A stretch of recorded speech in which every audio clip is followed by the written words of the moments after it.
Yo, it's Jumpman T with Twisted Torch TV. I'm back again. Turn me up in your headphones. For all the haters. For all the haters. I'm talking about commentators. I'm talking about fans. I'm talking about fake fans. All y'all said the Jets was going to win. What is this? Oh, no. Hold on. Who are these OGs on this panel? You got Steve, you got Willie McGinnis, you got Michael Irvin, you got Miss It's no way. It's no way all y'all thought the Jets was going to win. I understand they just had 7 sacks versus the Titans. Whoop-de-doo. Please don't disrespect Matty Ice like that no more. He saw the comments.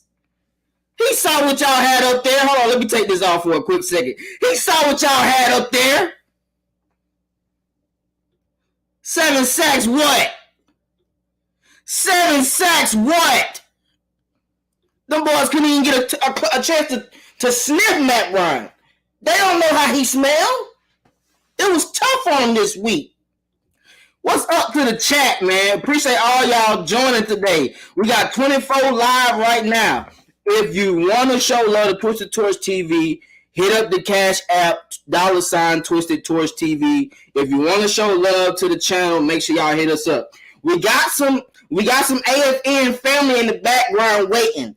We're going to bring them in just a quick second. They already did their recap on Sunday and Monday. So they said, let Twisted get his shine. Then we're going to just come in and discuss some other stuff. So we still got some bacon up for you. Don't worry. I got all y'all. I promise you. Let's do a shout out real fast. The Nation, what it do? Tevin Sports, what it do? Miss Asia Green, what it do? What it do? Joseph Thornton, Workflow Dre, what it do, my brother? Kelly, hey, how you doing? Hey, how you doing? I appreciate you joining me.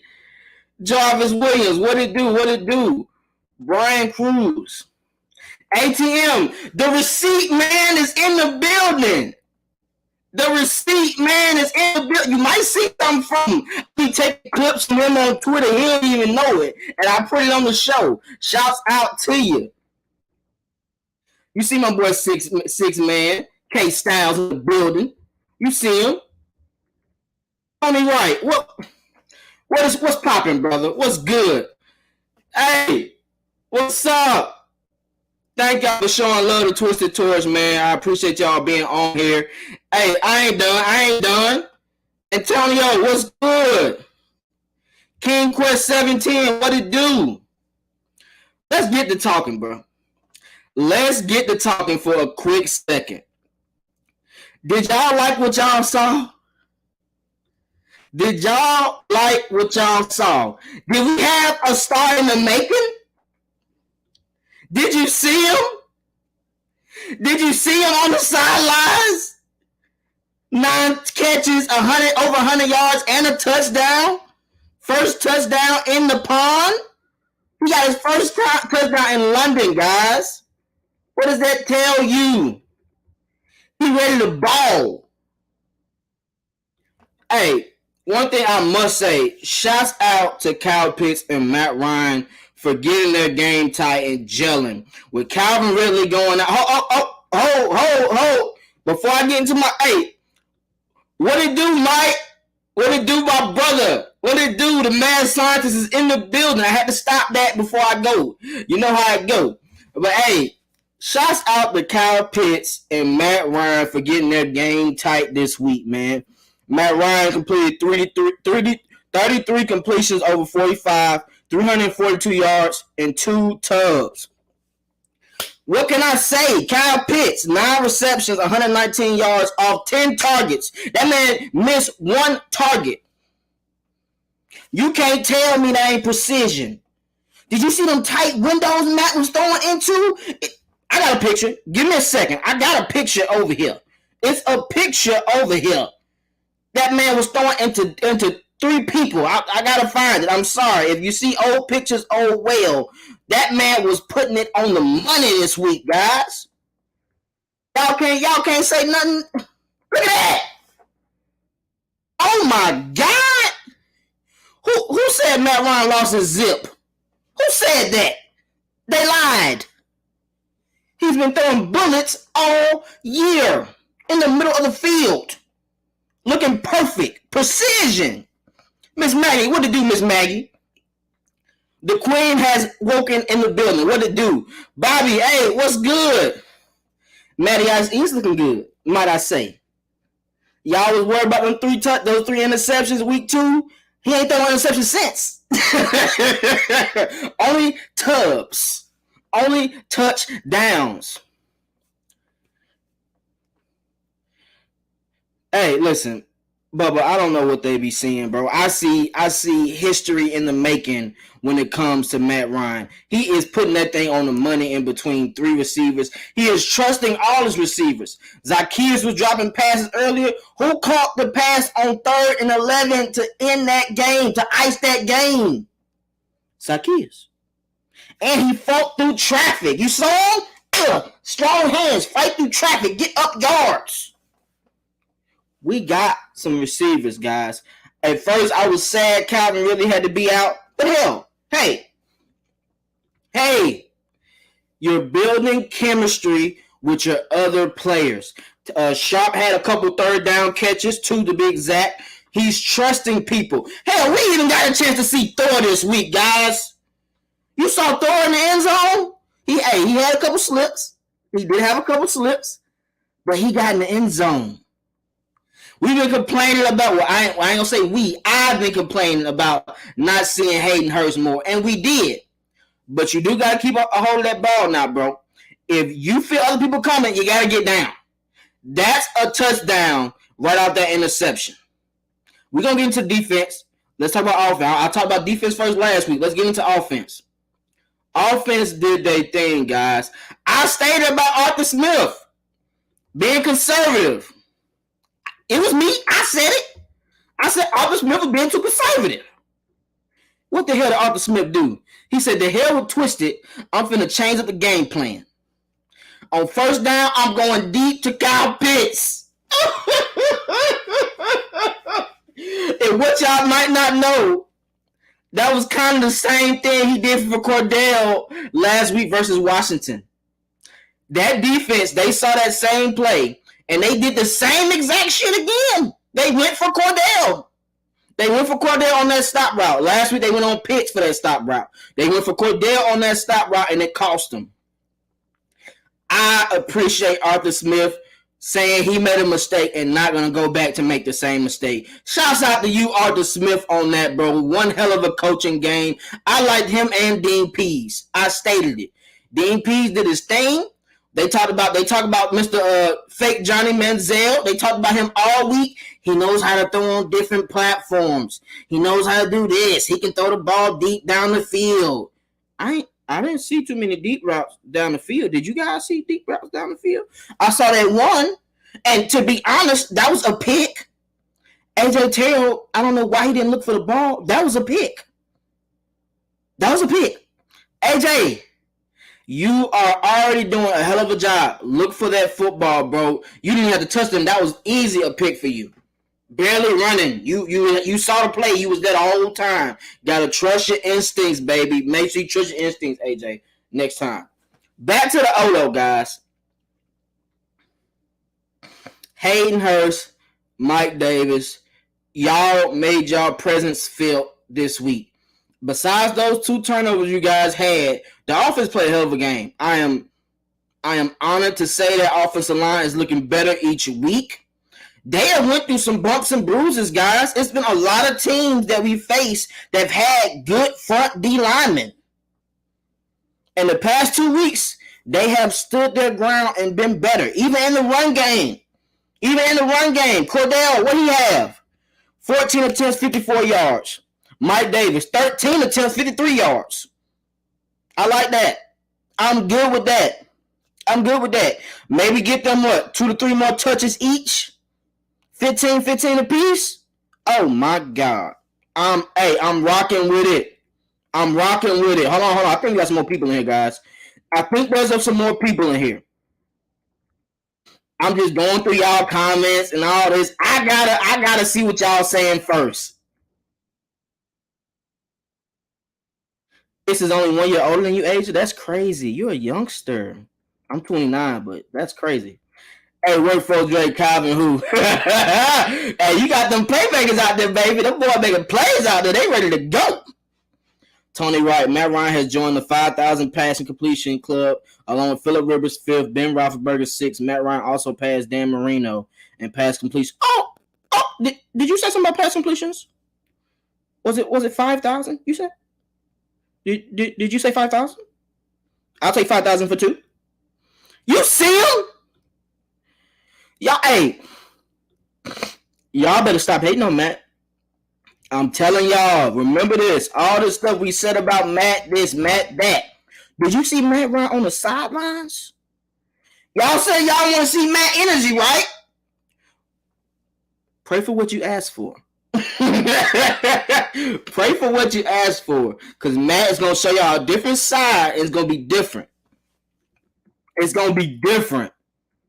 He trusting people, bro. And that's one thing I love about Matt Ryan. He's not forcing it to nobody. If they're open, I'm just getting it to the open man. That's all it is. Hey, Bobby. Hey, no cap. The way I've always stated this, though. Matt Ryan is a phenomenal quarterback in between the numbers. I've stated this multiple times, bro. Throwing in the middle of that field, Matt Ryan is on the money 90% of that time, bro. He knows how to throw into coverages where the linebacker is approaching, throwing from different side angles. Matt is that deal, bro. Matt is that deal, bro. And people don't see that enough because I understand we've lost games that we shouldn't have. But Matt has shown he can do it. He got his hand up. Hey, I got you. What you mean? Matthew Stafford ain't the only one know how to do that. And they are homies, so I'm sure he teaches them certain throwing levels here and there. He has been threading the needle. Mike stupid. Hey, that's a fact, bro. Recognize greatness from the whole team. All AFN is greatness. We are greatness. It's on the way. Hey, come on, bro. Come on, man. I ain't been away, baby. You know what I'm saying? I just had my dose. My third shot dose, so you be a little tired for a couple days. I'm back and in full effect, though. You see the energy is here. I'm ready to go. I'm trained to go with it. You know what I'm saying? It's always that. He did, bro. He did have that great third and long catch, bro. He did. That's one thing I can say about that. He was really in his. He was. Hey, Matt kept giving him chances. After one chance, you keep making it, bro. You don't know what can happen. Mel Emery, what's up, Twisted Torch? Come on, T, man. Come on, Twisted Torch, baby.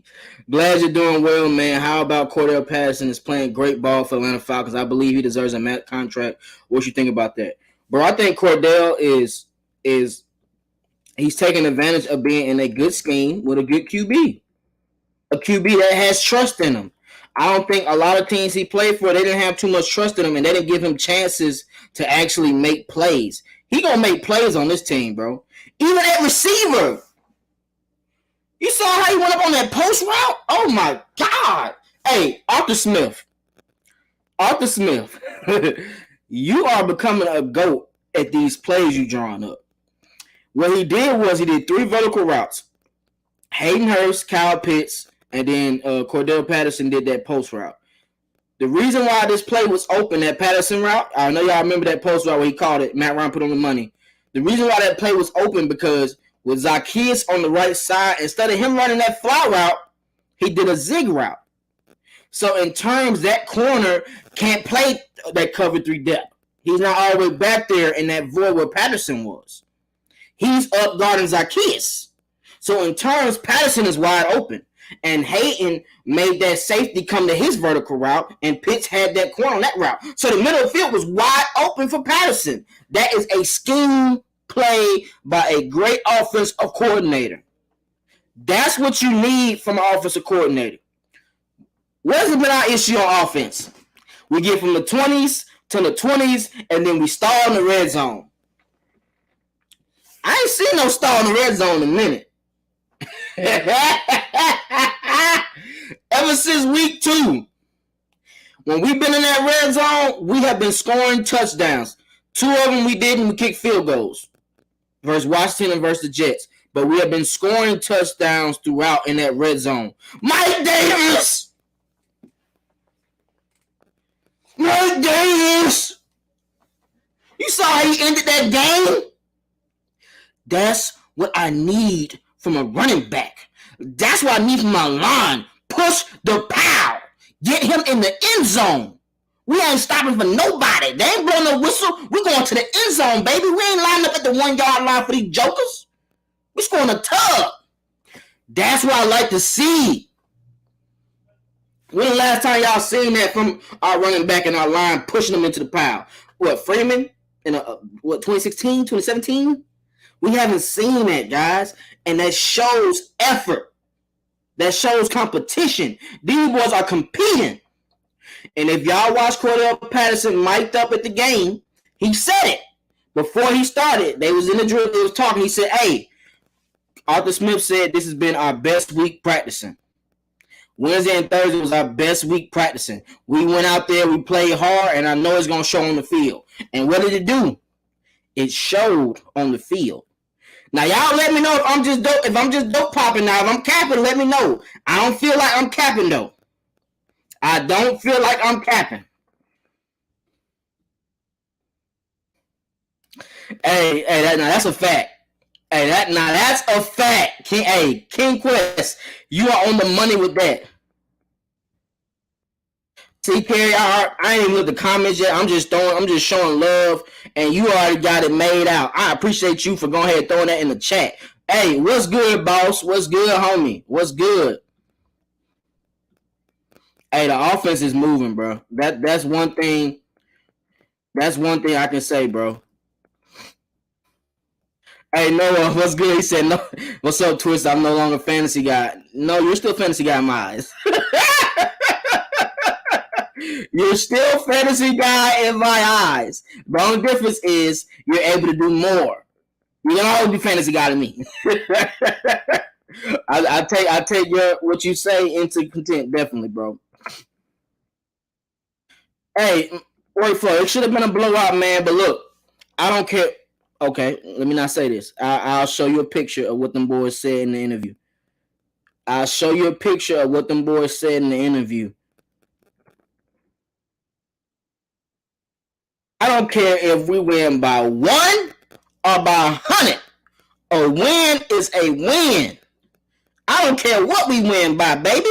We win by 1, 2, 3, 4. I'm good. It's a win. We live to stay another day. We live to fight another day. That's how you got to look at that, bro. And they closed out the game. That's what we want to see from our players. We want to see them close out games. And that's what they doing. Marcus Bell, what's good? What's good, bro?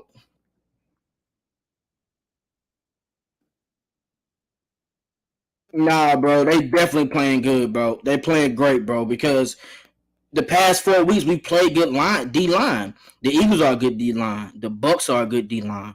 Washington's a good D-line. The Jets just had 7 sacks last week. So I can't say that, bro. Like, you got to be good if you can get 7 sacks, bro. That's not easy to do for no team.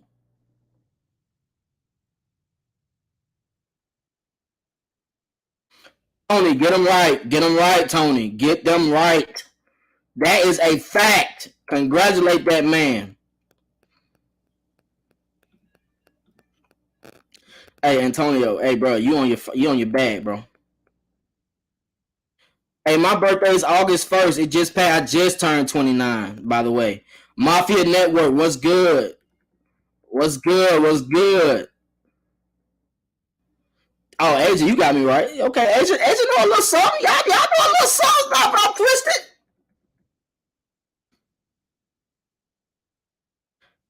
Hey, Big Ant, shouts out to you, my brother. I ain't seen you in a minute, bro. I hope you're doing good, bro. I hope everybody in the chat is living happy, stress-free, and enjoying life after a win. I know when you get losses, you don't want to go to work. This week, I'm happy to go to work. I'm happy. And it's homecoming week for Twisted. I'm at JSU live in a couple days. So I'm turned. If I get a video with Deion Sanders to put on AFN talk about the Falcons, y'all gonna be in love with me. Y'all gonna be in love with me. Let's see if the connection is still deep when I was at Jackson State. Let's see what's up.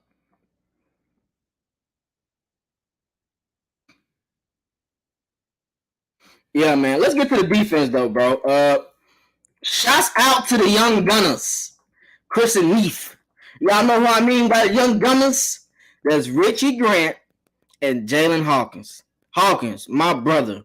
The way you came out of nowhere to get that pick, I'm loving that. I ain't gonna lie, Herman, I don't think you doing that no more. So, hey, y'all OGs better watch out. Herman, Eric Harris, y'all better watch out. Because all them young boys need is trust in themselves. Once they get trust in themselves, it's a wrap. It's a wrap, bro. Richie Grant. I like how you came down the box and Buddy thought he was gonna shake you. Great tackle for no gain. That's how you stand your ground and watch the hips when you're going for a tackle. I like that. You and Hawkins, man, I see it. The future's gonna be bright for you two guys. And next year, I can't wait to see how fast and physical these guys play. Hey, talk about it. I ain't gonna lie. Hey, yo, you got that footwork done to you when they put you on the island to tackle that back. He said, no. But what you do? You hustled and you came up with a sack. You and Jacob, I like how y'all playing, bro. I love that energy. Jacob had literally, Johnny Manziel had dodged him. He fell. Johnny Manziel came right back up to him and caught him. Good sack. That's how you continue. You're not going to always get there on the first time. You get back up and get that sack. That's how you do that, bro. That's how you make plays. Oh, okay. So y'all, everybody's just gonna say how old they are. Hey, shouts out to Fabian, bro. I dog walked him last week with how he played, bro. Let me find it. He made a hell of a play, man. Shouts out to Fabian Monroe, bro. He got hurt at the end of the game. But, hey, he made a great play on third down. You saw how he stopped that screen before he went out? That boy know how to play them screens. That's one thing you can say about him. He know how to play them screens. I thought it was a better game all around for him. Even that play versus Corey Davis across the middle of the field. I think Zach Wilson threw it too late. He didn't throw it like Matt Ryan. You got to lead the receiver on those type of routes. He didn't. And so, in turn, it cost. Fabian was there to get up, bat the ball down. Good play. Regardless, it's not about what the QB does. It's not about what the receiver does, what you do. Stay on your cues and keep fighting, and you're going to make a play.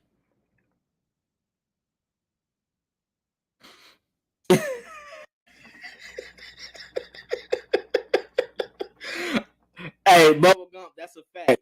That's a fact. Can we please keep Means on the bench, bro? I don't know. Hey, he finally got close to the QB this time, though. That's one thing we can say. He did get close to the QB finally. Shit, I thought it would never happen. Hey, AJ is a shit now corner, bro. I'm just looking for that next level of him getting interceptions and actually paying attention to his skill set. He has skill set. He knows how to play zone. He knows how to cover people man up. He knows how to do a phenomenal job. He just has to trust himself a little bit more when it comes to interceptions. That's a fact, bro. They in here, bro, because we litty. We litty today. That's why.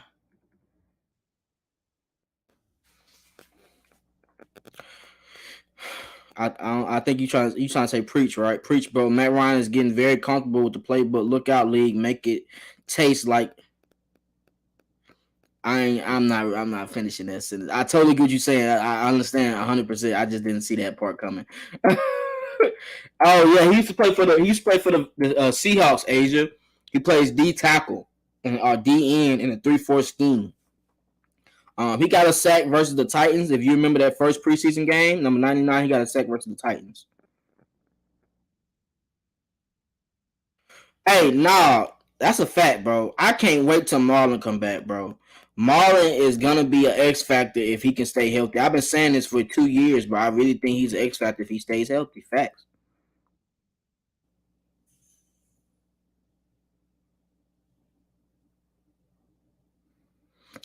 I think he trusts him now. He's getting comfortable, bro, because he knows the playbook. He knows the ins and outs of the playbook. If you watch in his press conference, Matt was saying Arthur Smith was giving him some phenomenal calls throughout that game. So that means he's trusting in what Arthur Smith is calling, and Arthur Smith is putting him in good positions. That's what a coach is there for, guys.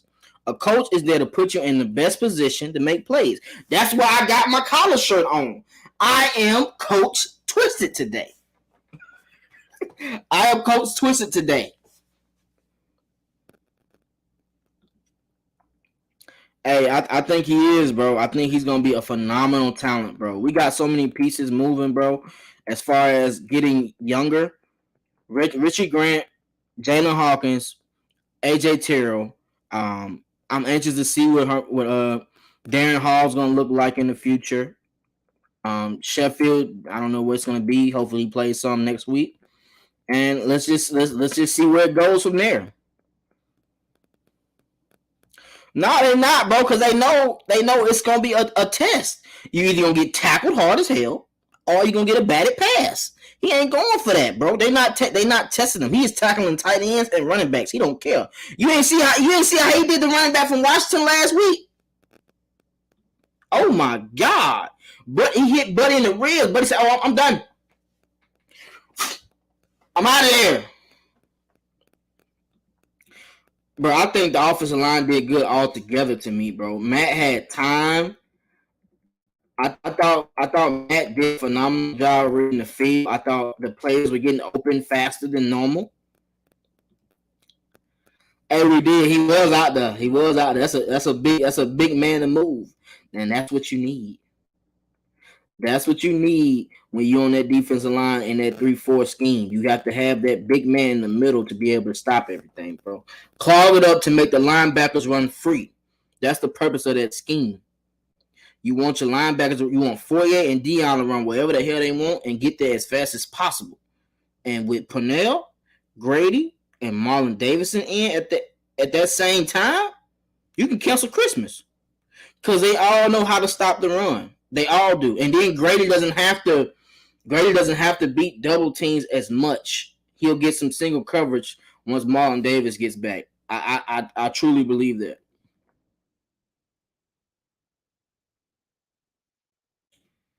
Hey, so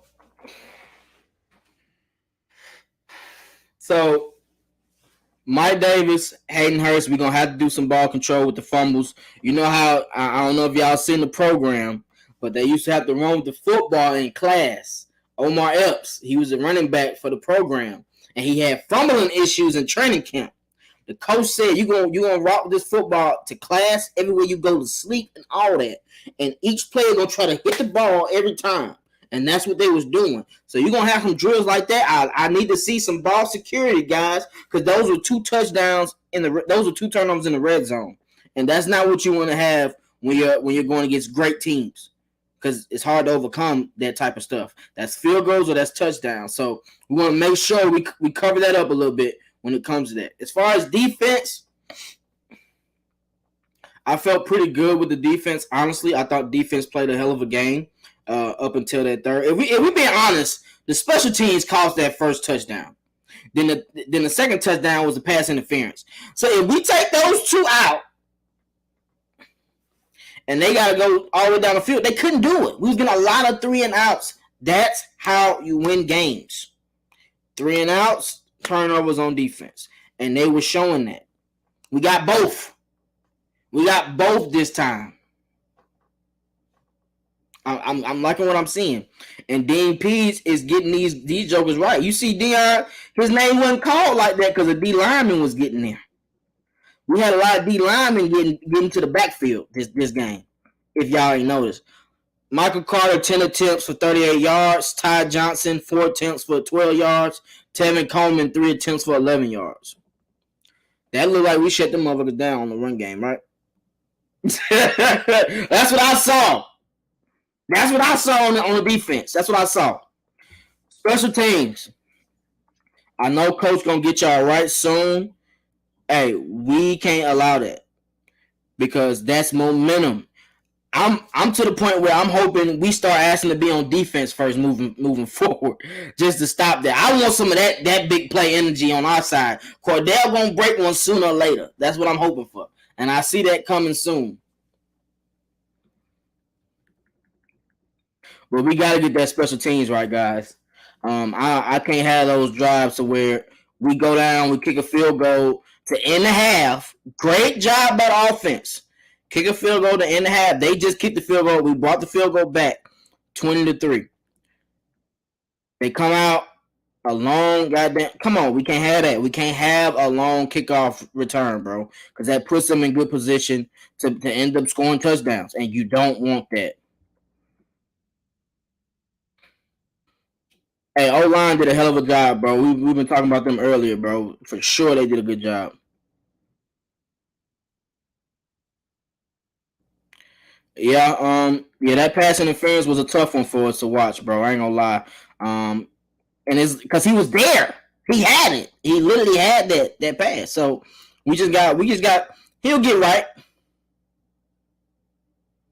Nah, come on, Carl. You know I mess with you, bro. Don't act like that, bro. I got you, bro. My fault. What you see? I ain't show you a tweet or something, bro. Let me know. I ain't even see it, bro. I'm going fast. I'm at a fast barometer right now, bro. Can you get on the mic and say something? I don't. What you got to say, bro? Say it in the chat first. I can't. I want you to say nothing crazy, bro. What you got to say, bro? Let me know. But hey, listen. We got 3 goats coming on in just a second. Let me make sure they get right. Oh, that's what you said. Okay. You think we can beat the Aints and Pussycats right now? Me personally, I think we have a chance to beat both. I will be at that Pussycat game on 10/31. I'll be at that game. So I will have it live and in full effect. I think both teams show weakness, and the fact that we don't play them so soon, it gave us time to get our momentum. We only got 1 loss in the division so far. So I'm looking forward to those division games. I'm looking forward to seeing your team again, too. Yeah. But, hey, y'all been waiting. It's time for the show to get started. The show is on the way. The show is here. Can y'all please bring yourself in the show, guys. It's cool with me. Everybody, please bring yourself in the show. Go ahead and hit it up. Go ahead and let me know. I'm going to add you myself. I got you.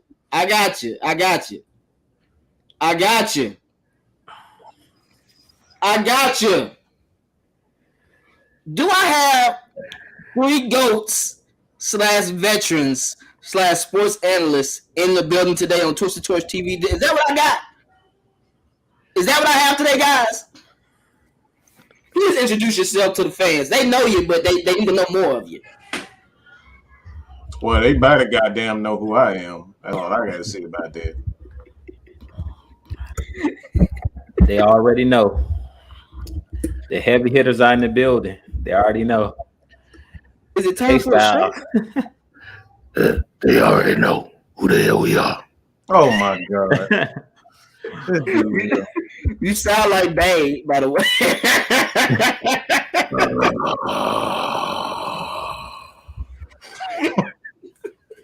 This dude. You don't know by now. It is the heavy hitters with Twisted Torch TV. If you don't know by now, you better recognize. Straight up. Hey, I know y'all been anxious to talk about this. How do y'all feel the first quarter of the Falcons season has been through these first 5 weeks? How do y'all think it started from? Y'all want me to take it first? Go ahead, of course. Hey, so the first quarter of the season, we're a little bit past the first quarter, but yeah, we're 2-3. I'm super hyped because we're seeing improvement every single week out of this team, and that's all you can ask for. From week 1 to week 5, but now we're going into week 6, where we have our bye week. We've seen this team improve. The first game of the season to me was the worst game of the season against the Eagles. I think we scored only 6 points in that game, if I'm not mistaken, or something like that. And it pretty much was, we got obliterated in that first game. But ever since then, Jalen Mayfield in that first game looked really bad. Him and Hennessy, the offensive line, looked in the disarray. Guys hadn't jailed. But within the last 5 games, every single game we've seen improvement, to the point of no sacks given up in this last game, in the 5th game of the season. So that just goes to show you, from that first game to the last game that we played, to the 5th game, we went from, Matt Ryan being under duress pretty much every pass, every drop back, to now him cleaning the pocket, him delivering the ball, and we're seeing these guys pick up the scheme on offense and on defense. The defense has looked really good as well. And like I said, they took the ball away for the first time as far as an interception in week 5. Jayden Hawkins came away with the first pick for his first interception of the season. And like I said, we're seeing those improvements, and that's all you can ask for out of a young team, especially when you got a new regime.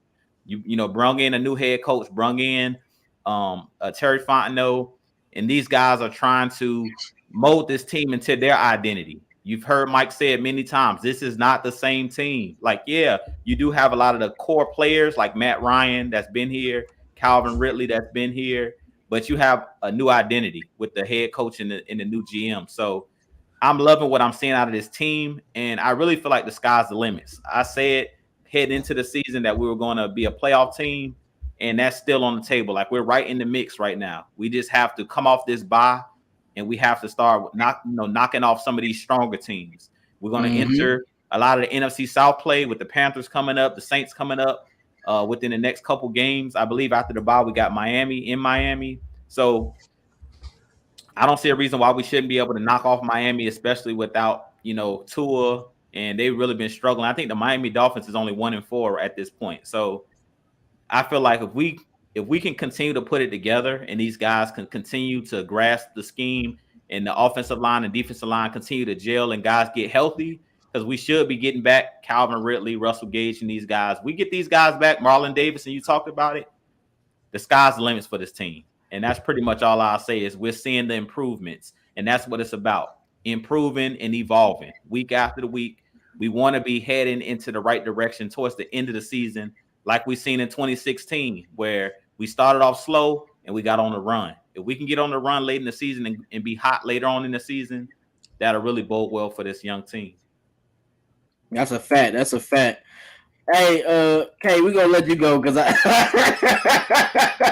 see my we're like a motherfucker.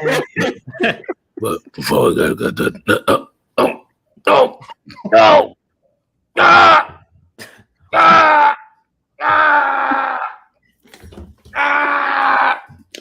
This dead dude here. This son of a bitch. He done got kidnapped by somebody. I can tell you that much.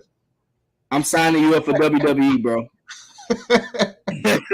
I'm signing you up soon. Hey, wait, what happened? What's going on, people? Hey. Yeah. As far as this quarter season going, boy, like I said, it's still room for improvement always around. We still got some intricate details that we got to work on, but that is what you're doing as far as improvement. We have to be consistent. So if I give a letter grade of this first quarter season, I'm gonna give it a C+, only because of certain situational football that we didn't execute on that we know we have to get better at. But from what I've seen, Jalen Mayfield, he done shut a lot of people up. Matt Hennessy, he done shut some folks up. Olamide Zaccheaus, he done dropped some passes, but he done had some critical ones. Yeah. You see that. Mm-hmm. You see that. It's just all about. I'm trying to put this in the right way so I don't sound so politically correct. These motherfuckers is arriving. Yeah, you don't gotta be politically correct. Let's get down to the nitty-gritty. Yeah, they're arriving. Now the main thing we have to do is we have to put 2 or 3 of these games together. Back to back to back. I don't know what people talking about. Me, Bray Wyatt, and K Styles just got here. I don't know what y'all talking about. I just got here. Go ahead to get that super chat going on, folks. Hello. Ooh. That's a great stat to say. 91 Falcons started 2-3. Shouts out to Javon for the super chat. Appreciate you, my brother.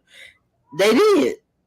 Hey, and the way this schedule is set up for the Falcons to gain momentum, to start trusting in their players. As Mike said last week, you got to trust your players in key situations, and that's what it's becoming. Arthur Smith is trusting who he got. We don't got Calvin Ridley. Let's give him a young phenom. Let's just feed him. Whatever we got to do, 9 for 10. That's the key stat. 1 missed completion to Cal Pitts. That's a key stat. Hey, like I said, this is like you got a preview of seeing what this offense look like without Calvin Ridley. It looked like it just looked like I said, we got to see this for a couple games. If Calvin really doesn't come back the next game and we see this type of game again, is it going to be really that time? You talking about like trading him? You think it might be? No, I don't think they're going to trade him because I don't think they will trade. Well, we don't know. I don't know yet. Yeah, we don't know no more. Is it? I haven't given up on Ridley, but like I said, he's got a lot to prove right now. And I'm gonna just leave it off with 2 words, and y'all know where I'm about to go with this, and y'all have already said it. Hey-o! I told you so. I told you so. I'm out. But you saw the whip move he did though, right? Oh yeah. Oh, I told you that dude has a bigger wingspan than Kyle Pitts. So yeah, that wingspan is gonna be good. Mike, tell me how you feeling, bro. Exactly the way I felt when I started the season. Oh, I've been preaching this for a while now. I've been preaching it. Never, when we talk about how we go into the season, you never judge a coach by one game. It's play calling. Play calling is a game by game step. So when I hear people say, "Oh, he was a conservative this game, he was aggressive this game, this guy didn't do this game," none of that matters, because what coaching is, how you become champions, is by adjustments. The lack of adjustments for the Atlanta Falcons for the past few years have been awful. No, that's the issue. So when I'm talking about coaching and like from game to game, even to Calvin Ridley, I'm not down on Calvin Ridley. I still believe that he's a great receiver. I still believe that he can be a top 3 wide receiver in his game because he does have that skill set. But guess what? It's a game-to-game adjustments. So if you from last year with a 1,300, you got to put up those same 1,300 in the next week, and then next year, and the next year after that. That's when we start talking about greatness. Is he worth it? Can he become that number one for the Falcons? It ain't about who believes in you. It's about what you're doing on the damn field. It's all about the numbers. Only people care about numbers. At the end of the day, it's all about the numbers. You can sit up and do all this talking and, oh, I'm going to tweet this and I'm going to tweet that. You end up like Tweety Bird. Grass. Tweet. Nobody. Ain't playing. Tweet. You know what I'm saying? So, like I said, I feel good about this team. This year for me, and I think I can speak for the rest of them. This was never about the playoffs for me. I just need to see progression. Mm-hmm. We saw what this coaching staff was under Dan Quinn. They never got any better than what they were in 2016. They got worse and worse and worse. There was no progress. So when I'm seeing Jalen Mayfield doing his thing, he growing up, Hennessy getting cussed out by Matt Ryan, he blessed Hennessy ass on that sideline. I just want everybody to know that. He blessed his ass on that sideline. He was looking directly at him and saying, what the you doing? Okay? That's what he was doing, the Hennessy. So at the end of the day, Matt Ryan is that dude, okay? Matt Ryan is that dude. Period, point blank. So let's get off my boy.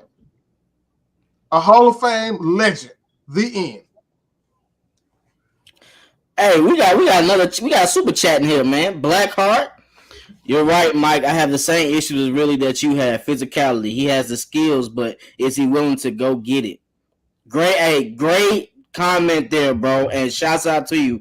AFN appreciate you for showing love, man. Always. $5. How you feel about that, Mike? Like I said before, I believe Calvin really is a top 3 receiver in this league. You can't tell me that he's not a top 3 when you look at his skill set, his ability to catch the ball, to go get it. He's a touchdown machine. He has all that. But none of that crap matters if you're not doing it game to game, year by year. It's all about consistency. Julio Jones is one of the greatest receivers of all time because he consistently whooped ass, okay? I'm going to be just a little bit more animated this year. He consistently whooped that ass, all right? It's just like Mike Tyson. You stepped in that damn ring, your ass is getting knocked out. So that's what we're talking about greats, all right? Matt Ryan is a GOAT. Why? Because year after year, oh, is it because of Roddy? Oh, is it because of Julio? Oh, is it because of Camarelli? Oh, is it because of Tony Gonzalez? Oh, is it because of damn Muhammad Sanu? All the motherfuckers gone. And guess who's here, right? Still standing up on his throne, looking like Randy Orton with that pose. Period. Matt Ryan still going strong. Hey, one thing we got to say, though. Listen, how many people stated Cordell Patterson couldn't be a receiver or couldn't be a running back? Each person that comes to Matt Ryan's presence that was trash on other teams, look how they spread out. You stated Muhammad Sanu, Taylor Gabriel, now Cordell Patterson. He has 5 touchdowns. This guy is averaging over 100 all-purpose yards throughout these games. And it's because a QB and an offensive coordinator have faith in him on offense. Matt Ryan ain't guessing no more. He throwing the middle of the field to Cordell. He throwing fade routes to Cordell. That is how you make your players better. You cannot say a lot of QBs don't do that. Only the greats make their players better. Drew Brees has done that on his team. Tom Brady has done that on his team. Matt Ryan has done that consistently over his years. No one can. You cannot lie. Jenkins, before Matt Ryan got there, he was trash. He was still trash, but he made some better plays when Matt Ryan was there. You can't say that. It's a lot of people he bring out the best of the players. Running backs. Tevin Coleman. What has Tevin Coleman done since he's left? What has Devontae Freeman done since he's left? I'm just naming people, guys, and he's making them look like all pro type players with him. But let's get to the first quarter of the season for me. I think, like everybody said, it has been great improvement between the coaches and the players. I'm starting to see that the players on offense and defense is understanding where the coaches want them to be in situations. I like to see that. The players are seeing what they're watching in the film. They're going over the plays in practice, and they're knowing what they're seeing. Cordell has stated in one of his press conferences, I was expecting him to do it that way. That's how he did it on film. He did it that way, and he got abused. He got attacked. That's great film study by the coaches and the players. Week 1, we didn't do a good job blocking. Week 2, it was better blocking. Week 3 is better blocking. Week 4 and week 5, they gave up a total of 1 sack in 2 games. Or maybe 2, if I'm not mistaken. It's 1 or 2. Washington got 1. I don't believe the Jets got a sack this week. So it's been 1 sack in 2 games. To a team that just had 7 sacks on Ryan Tannehill. Washington, their defensive tackles have been killing everybody. Hold on. What you just say? Who that quarterback you just said? Oh, Ryan Busserhill. Tannehill, Busserhill. Wait a minute. You talking about the 5th best quarterback in the NFL? Oh, that guy. Yeah, that guy. I remember that. I remember that guy. They said that he was the next coming to Joe Montana. Yeah, I remember that guy. Oh my. I mean, he's played okay this year, even without Arthur Smith. But Arthur Smith was the engine for him, and he still has Derrick Henry running. I think he's won ground air 2 of the 4 games. So I mean, is he really doing what he's supposed to do? I don't know. If we look at these stats, Matt Ryan's stats, it might be better. It might be better. All right, hey, let's talk about it now. 10 touchdowns to 3 interceptions. And whoever's ranking these QB rankings, y'all need to get it together. There's not 16 QBs better than Matt Ryan. We got to cut that now. Come on, man. What is that? I don't know who's doing these rankings on ESPN. Oh, hold on. I don't know if y'all see this. I said this earlier. All these analysts, who did that? I know they didn't do that to us. Hey, I say keep it going. Exactly. Keep it going. Those are 3 legends, though. Like, how y'all gonna disrespect like y'all know the game? Hey, keep it going. I'm starting to think we play better when no one expects us to win. Like I said, keep it going. We just fly under the radar and just take our wins, and then when we get 6-3 or 6-4, then they start paying us attention. I've never understood that about the NFL when it comes to the Falcons. They got to get that together.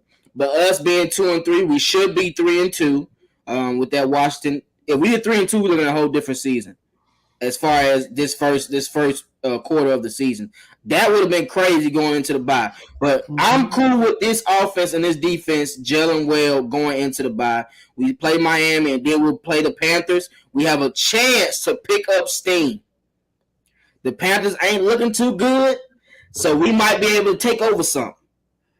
And they coming home. Hey, listen. All I need us to do is play better at home. In my honest opinion, we play so good away, and it just when we go home, it's more stagnant. It takes us longer to get touchdowns besides that Washington game. I just need us to play better at home. If we play better at home, this team is going to be different. I want that team, before we move into that new stadium, where Matt and the Falcons were you couldn't beat them at home. You already knew it. Chalk it up as a loss when you came to Atlanta. That's how I want this team to be. And I feel like with these players and with these coaches, it's going to get back to that steam. I think the first quarter is a C, like K-Styles said. They will get better. I'm just looking for improvements throughout this season. But, hey, I got to talk to y'all, man. Oh, ho. I ain't even peep that. Richard Drake, what it do? For the 199. What's good, my brother? We don't need Sheffield trade him. Andrews a backup. We gotta see what that depth like first. I can't just trade Sheffield. I'm trying to tell you, bro. You can't do that. You don't give away pieces if you don't know what they do in this scheme. Like you can get, nobody would have thought the way that Isaiah Oliver played in Dan Quinn's scheme, that he would be playing lights out. Not like if I'm gonna put a grade on anybody who was a star in Dean Pease, it's Grady Jarrett and it's Isaiah Oliver. They were mega stars in his defense. So I'm not ready to give up on Sheffield. Like I said, I give players 3 years to prove what they are. You are what you are after 3 years. All right. No more excuses after that.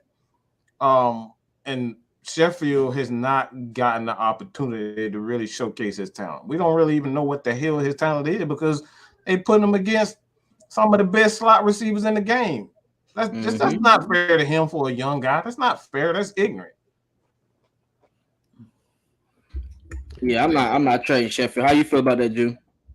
I completely agree. I mean, for one, we seen Fabian Monroe go down in this last game, and I don't know how serious his injury was. He made a formed tackle and got hurt, but I keep saying depth, strength in numbers. You need that depth. I was just looking at the Cowboys letting go of Jalen Smith, and I'm like, they tripping. I know Jalen Smith is not what he used to be, but you need as much depth with COVID going on and with injuries. You want injury away from him. Like, knock on wood, I'm not claiming nobody get injuries, but say that Micah Parsons goes down for the Cowboys. Then what? You know what I'm saying? So you always want to have that depth. So I'm not getting rid of nobody, especially now that Isaiah Oliver is gone pretty much. It looks like he's gone for the year. We need as much depth in that secondary as possible. And you want players that have been there through training camp. Like a lot of people overlook when you have players that's went through the full training camp. He's been, studying the playbook and stuff like that. We've seen what the Falcons look like when you try to bring guys off the street in the middle of the year. Like we've seen the year when Keanu Neal went down, Ricardo Allen went down, and we got Jonathan Cyprian and just pulled some random guys off the street. It was busted coverages all over the place. Y'all remember that Monday Night Football game against the Green Bay Packers where guys was just laying on the ground, guys were running, 4 guys running wide open. Like, yeah. No, technically, it was 5. Okay, 5. Yeah. The whole secondary was on the ground and 5 guys were just running wide open. Hold on, was that the game where he had Jayden Hawkins blitzing from the free safety position? You talking about last year game or you talking about 2018? Yeah, it was last year. I think it was last year. Oh my God. Yeah, that was nasty. That was nasty. Yeah. It was in Lambeau when we got blown out, and we were looking terrible because they were trying to bring guys off the street. Because if you notice with this Dean Pease scheme, what I'm noticing, even when they bring a guy in, like when they brought in Mike Pennell, they don't let these guys usually play that first week they come in. They give those guys time to get acclimated to the system, which is the way you should go about doing it. So I just love the way that these guys are going about it. They're very smart. Compared to our old coaching staff, they just understand they have a certain system. Like even with Richie Grant, if this would have been Dan Quinn, we seen Dan Quinn play rookies. Like right off the bat, he didn't give guys a chance to develop. I think they're doing the right thing because we seen these guys were confident. When we needed those guys to step up, Richie Grant and Jayden Hawkins looked excellent in this last game. And even Darren Hall, for the most part, the guys that played, the young guys look excellent, but it was because they've been developing in this scheme. They're at practice. They're developing. They're under Deron Harmon, Eric Harris, in that room with those guys, learning the scheme. So when they do get called upon, when their numbers called, them guys are stepping up. So I think that they're doing a good job of not putting too much on these young guys' plates. As Mike was talking about with Sheffield, we really didn't give him a chance. He came in his rookie year, hit the ground running, and kind of was like starting pretty much. Playing that nickel role. So I feel like give these guys a chance to develop. Like Mike said, I say give players at least through their rookie contract to see what they are and actually play them. Because we know our last regime, we would get guys that were rookies, but they never would play. So we still wouldn't know what they are. We still don't know what damn DJ Sonata is. Man, I'm still trying to figure out what he look like, to be honest. Never saw him. Quadra Olsen, the same thing. Right. I seen him on the sideline at the London game, but I'm like, we ain't seen a good dose of Quadra Olsen. Other than in his rookie year where he got a couple goal line snaps. We don't know what that kid is because we didn't have him on the team for about 4 years, 4 years, and he was always inactive. Right. One thing I was gonna say though, I know y'all noticed it. Based on Washington last week, this week we didn't have no busted coverages. Did y'all peep that? And they tried. They tried to go deep passes multiple times. It just wasn't open. He was looking like, damn, ain't nobody open. Proclamation real quick. Let me make this because I don't think people heard me the first time I said this. But I really like Jayden Hawkins at that strong safety position. He's athletic. He is a great blitzer, as we know, and he just has an eye for making the play. If he can continue to get that toolage from Dean Pease, this guy has all the physical makeup to be a Pro Bowl safety. He does. But he had to continue to develop his mind first. It all begins in the mind because the safeties are the eyes of the defense. Just like the middle linebacker, he's the eyes for the front four. He's the eyes of that secondary. So he has to be the signal caller. So if he continues to learn how and what Dean Pease wants from his safeties, that guy's going to be a hell of a player. I'm not saying he's going to be a Pro Bowler, but if he continued to be to improve, he has that physical makeup to be a Pro Bowl. Because, like I said, he's fast, he can hit, he's a great blitzer. He's a ball hawk. When you see, like, he had almost 2 opportunities just this year to pick one out, and I think he got 1 pick, but the other one he dropped. So he has the dude has it to be a strong safety. I think he's going to be. Watch out, all right. I think he can be the starting safety for Dean Pease and the Atlanta Falcons team. Hey, I call them the young gunners, Chris and Neef. That's what they're gonna be until they get their shine on. Then they're gonna go to the Clips. Hey, both of them had created big turnovers in college. Jayden Hawkins and Richie Grant. So with these safeties, these old school safeties, y'all better get your hands on the football more and catch them. Because these young players, they coming, they hungry, they want money too, they want to win too, they want playing time, and it's showing. If they got time to study Dean Pease's system, and Dean Pease, like Drew said, he's not rushing nobody to go out there. If your ass ain't ready, you're gonna sit down and wait. Ayo is just he's I think he's a physical practice athlete that goes out there and trains and practice in and out. So that's why he got more film. That's why they say, oh, we got to play this guy. We see something. But Richard Dre, he said something else, another 199. Well, he might not see the field. I don't see it. You got to think, Kendall Sheffield runs a 4.3, bro. Kendall Sheffield has made plays for us before. He just has injury issues. He don't stay on the field long enough. We haven't seen Kendall Sheffield. If he made plays in Dan Quinn's system, I can guarantee you he can make plays in Dean Pease's system.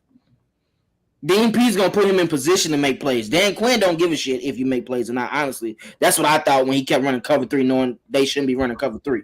Dean Pease is going to run what best works for this team. I don't know who said this, but somebody brought up the fact that Dean Pease doesn't give up deep plays, and that plays into his hands. He doesn't allow his DBs to get beat deep. That's why he's seeing Richie Grant. That's why he's seeing Harmon and Eric Harris. Those guys, they playing so far off, and they're using their athleticism to make plays on the ball, to come back to the ball. And that's where that 4.3 speed come in hand. Like, you allowing these guys to be athletes. When you allow them to be athletes, they're in their natural element. So when they're in the natural element, that playmaker, that playmaker skill set get activated. And that's when you start to see guys like even Felipe Franks. You see him, he playing tight end, he running the ball, he running that read option with the Falcons. You see what the hell going on with Cordell Patterson. The dude is like, this man look like he's a rookie all over again, because he's allowing these guys to get in position to do what they do, to be athletes. Well, I got a question for you, Kay and Drew. How y'all feel about the way they've been able to use Cordell Patterson in this scheme? I think take it first. Go ahead, Kay. I think it's the perfect blend. Because, like I said, you necessarily don't have to have him be the number one receiver. Let him be the football player. I mean, like I said, it's been working so far. Like I said, you don't have to force 7-8 balls on him every game. Let him be Matt Ryan's security blanket. Mm-hmm. And then like I said, then we think about the running game. He's a kick returner for a reason. He's got vision. I didn't know he had vision like that, but like that. The main thing is you're using him perfectly right now. Like I said, you just want to get the ball in his hands by any means. Like I said, you don't have to give it to him 20 times a game. Like I said, give him in small spurts like they kept doing. 12 times a game, maybe something like that. But the one thing I love about it is when he's on the field, it doesn't give away the play. It doesn't give away the play. 21 touches, K. He got 21 touches yesterday or Sunday.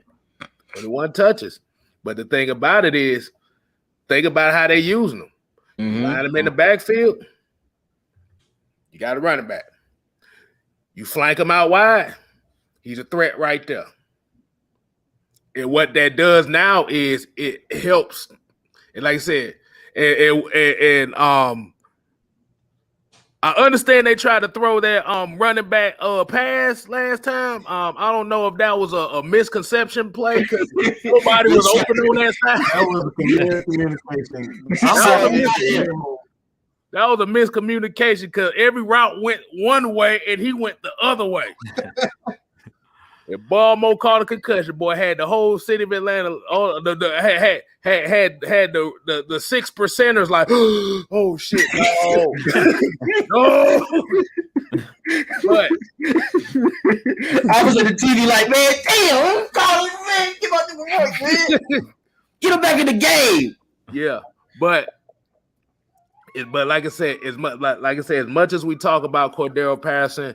Like I said, I have to, and like I said, I have to give props up to two guys on this offense right now. That's Keith Smith and Lee Smith. I thought you were gonna say Lindstrom. What you talking about? I ain't even drunk none yet. I ain't drunk none.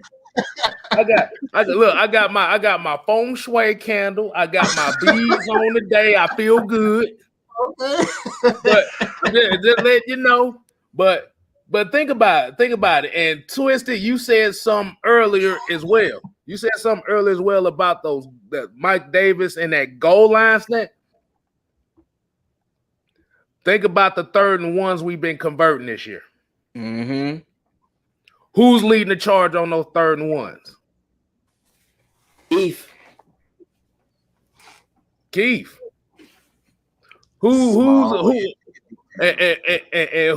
Who's getting those little dump off passes? They ain't getting no yak yardage, but he's getting those. Lee Smith. Mm-hmm. Yeah. Hey, hold on, okay, you gotta look at this picture though, bro. Yeah. Yo, how is Mike Davis jumping over him like that mid-play, yo? Shit, he's like, hop over, motherfucker. I got a lane for you. Hey. But this is what we talk about the players when we talked about splash plays and like plays that don't show up or not really the sexy stats or nothing like that. These are the type of like guys that specialize in that. Because Twisted, I got a question for you, and I've been asking it all week. Lee Smith, Luke Stalker. I don't even think that's a question. Lee Smith for 200, please. Did you see that play action call with Matt Ryan where he rolled out and Lee Smith blocked for a quick second and got off wide open in the middle of the field? Yeah, Luke Stalker would have dropped that. He toe tapped on the outside. Right now, Lee Smith is literally 40 yards away from a career high in receiving yards. He getting that for sure. I didn't realize that dude was that big. I saw him up the next to Kyle Pitts. I was like, whoa. Why you think we call him the Mountain Man for a reason? Well, I knew he was big, but when he was Kyle Pitts 6'6", 245. He's no little dude himself. But when I saw him standing, I was like, okay, yeah, this is a big That's a grown man out there, bro. That's a grown ass man. That dude is a monster. So Lee Smith, I hate it for them. It's almost like an extra offensive lineman now. Almost like an extra tackle. Because he looks good with this offense, bro. What are you gonna say, Kay? But because if you actually like if you paid attention to how they got the formations now, is they got the twin. They ran a lot of those twin tight sets. But what they did was, hold on. Yeah. Let me get one real quick. Like I said, if you saw those twin tight ends, did you see that the way that they did it was, you would think that the flanker would be on the outside tight end, but they had Kyle Pitts in the inside flanking. Mm-hmm. That motion they kept doing, yeah. Mm-hmm. And you had Lee Smith right down the line crashing inside. So he's holding. So, like I said, this is a good trio of tight ends we got right now. You literally have a tight end who's a wide receiver. You have a tight end who's a special, like a hybrid type tight end. Then you got the mountain man. What more can you ask for? Hey, they look good. Hey, Richard Dre did another one. Shouts out to Richard. Hey, shouts out to you, brother. What's your Twitter name or your IG so I can get you some followers on there, brother? Appreciate you giving us another $1.99. Teams gonna be confused against our O in a minute. Most definitely. I think teams are starting to figure out, like, damn, they getting their momentum. Y'all gonna have to watch out for this team. They running the ball and passing. That's exactly the perfect segue into my question for you guys, because I'm noticing, again, I'm always looking at the small intricate details. There's been a very minor adjustment to this offense, and if you guys have not paid attention to it, the tight ends do this little thing where they kind of shift early, and you can't really tell if they're jumping off or so. It's like it's forcing the defensive line to kind of sit back and wait to see what the offense is doing first, because he and Kyle Pitts, like, they do this little thing where they shift and then they shift back or they shift to the other side. Like, it's that small indicator. You don't know if he's hiking the ball or who's going to be where, but it's that small thing that he's doing that he put that tweak into the offense. That's why I say Arthur Smith is probably one of the most brilliant young coaches in the game right now, because he looks at that little small tweak is something that is big. So what you guys, is that something that you guys think, is kind of help contributing to the protection of the offensive line? That's why I was talking about with the K-Style situation, how they kept motioning left and right, because you don't know if it's a run or pass either. So that's creating separation for the tight end if they do decide to go out for a route. So I like that scheme. And Arthur Smith is making it to where these guys are getting open. They getting open. The first 2 weeks we was complaining about receivers getting open. These guys are getting open. Consistently too. Tajay Sharp, he had a couple third down receptions. Zacchaeus could have had multiple third down receptions. Hayden Hurst, Lee Smith, everybody's getting involved, man. And it makes a team unstoppable if you don't know who to guard. You can go in the game plan. Oh, yeah, I'm going to stop CP this week. Well, okay, Kyle Pitts is going to eat. And what you going to do about it? And if you got a QB that's precision, that's throwing in the middle of the field, he's throwing in between three people. And that play action game, hey, that's Matt bread and butter. If that play action is on, go ahead and sit your player down and say, we had a good game. We didn't know what to expect.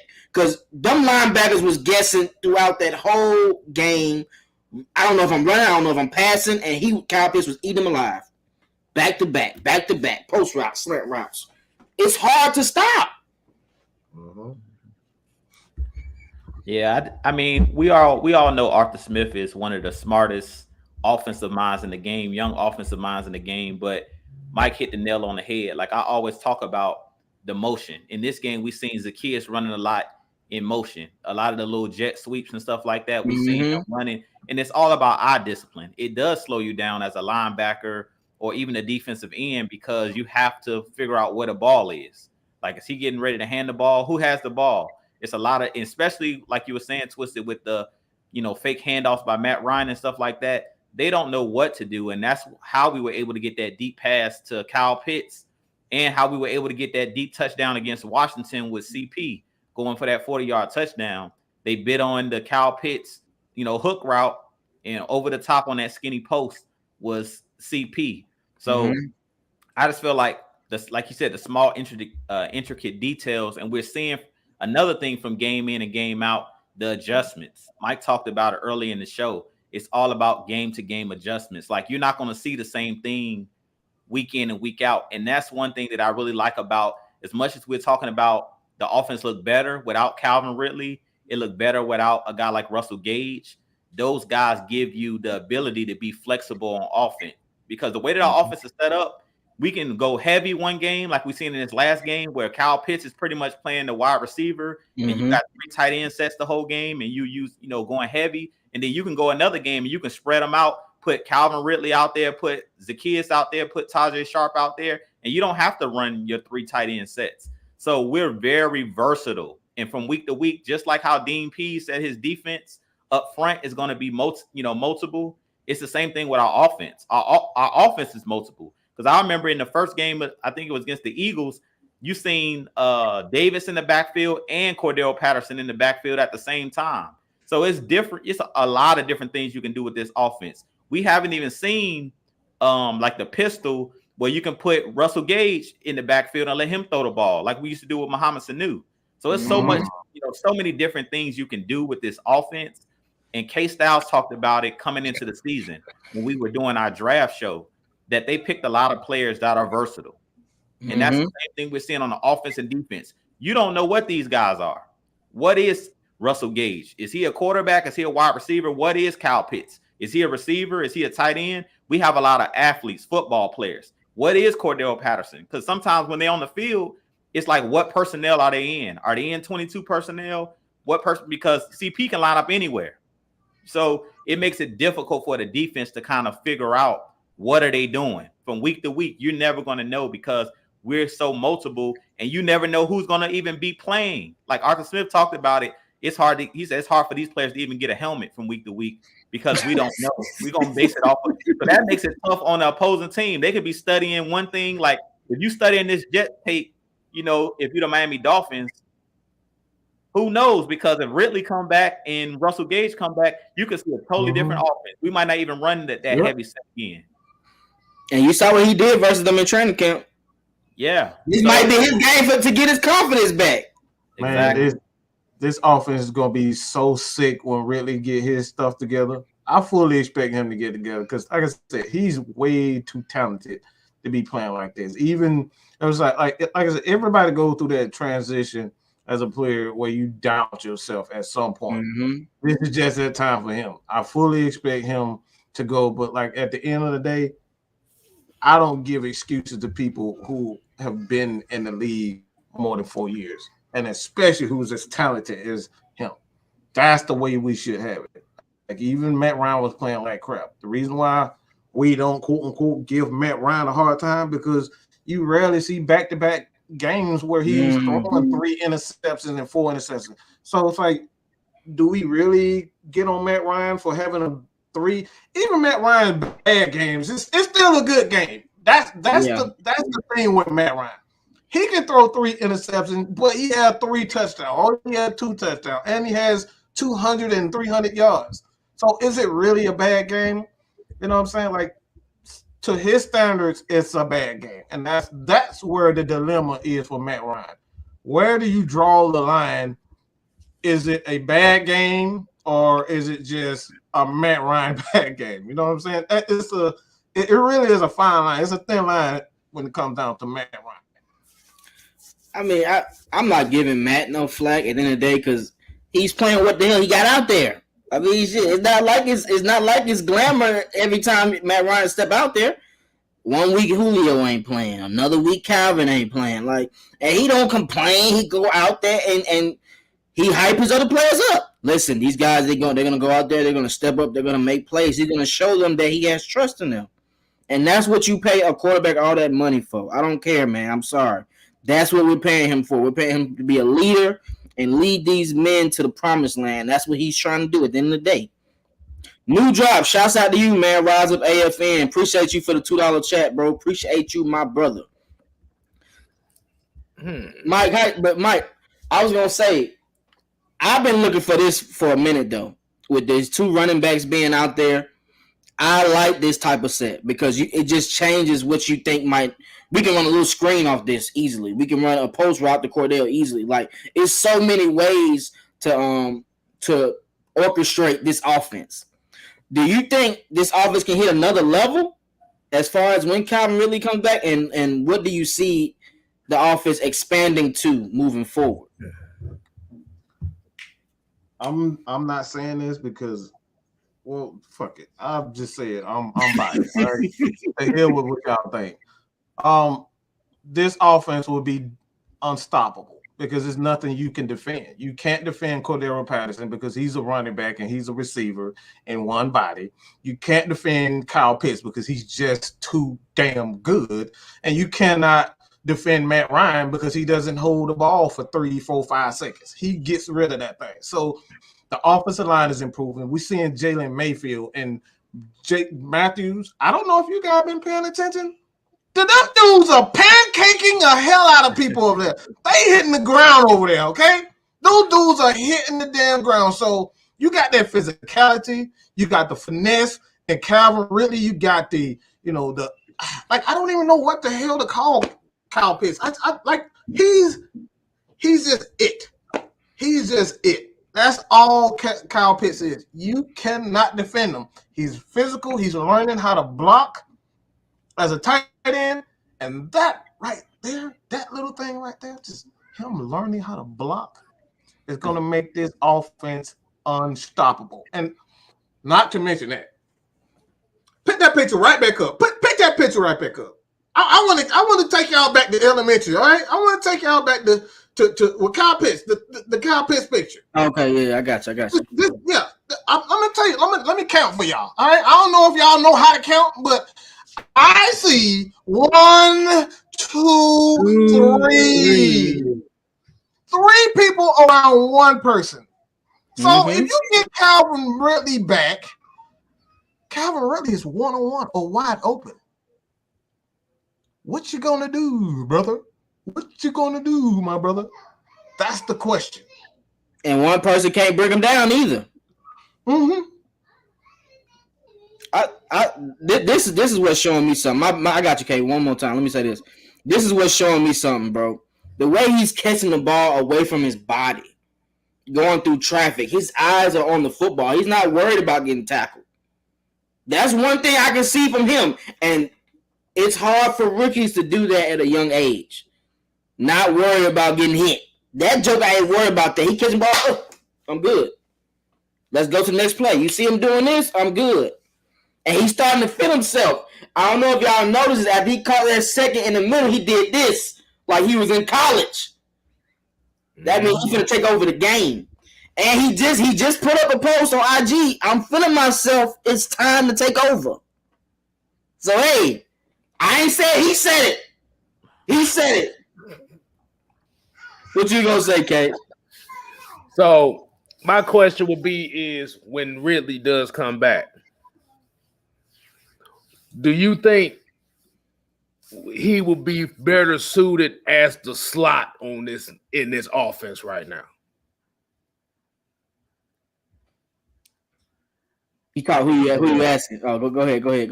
I think he will. Like I said, see, the one thing that was good about Ridley sitting out this game, trust me, he was watching the game, and one thing good about it is the Falcons got to win.